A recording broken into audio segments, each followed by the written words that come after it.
Śmierć Stalina przyjąłem z kolosalną ulgą. Nie wiedziałem, co prawda, co się może zmienić i czy na pewno się zmieni, ale nagle taka była wielka nadzieja. A nuż, może to będzie początkiem jakichś przemian. Na szczęście było.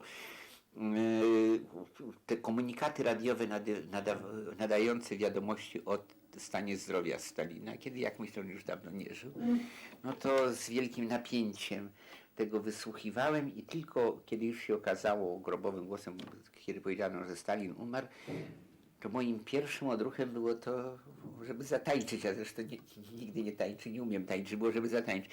I w pewnym momencie się powstrzymałem, bo no jednak nie można, jak człowiek umarł, żeby w ten sposób reagować. No wiem, kto to był, ale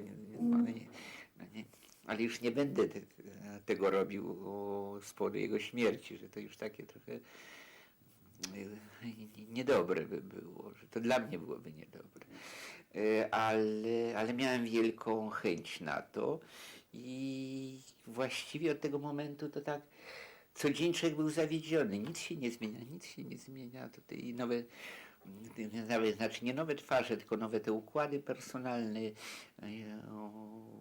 coś zachodnie radio zaczyna mówić, że oni się o coś kłócą, że tam są spory, ale nic się nie zmienia. No, aż wreszcie było widać gołym okiem, że jednak się zmienia.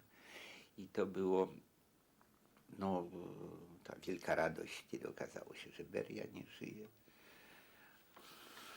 Trochę przyjemności nam zrobiono.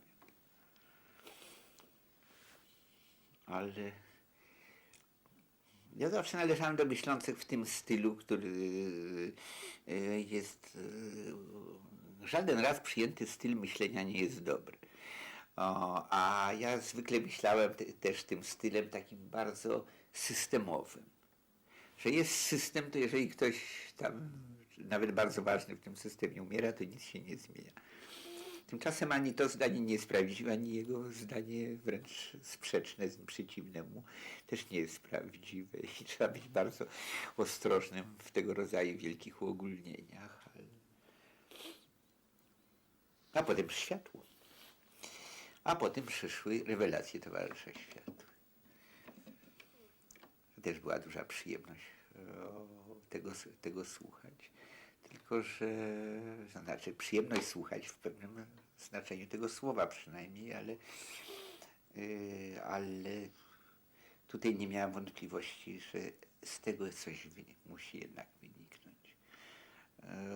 Dużo mało, ale że jakoś do tego trzeba się będzie ustosunkować, a ustosunkowanie się będzie niezręczne, a jeżeli on uciekł, to miał pewnie powód do tego, żeby uciekać. Jeżeli miał powód, to nie może nie mieć rezultatów, to, że on uciekł.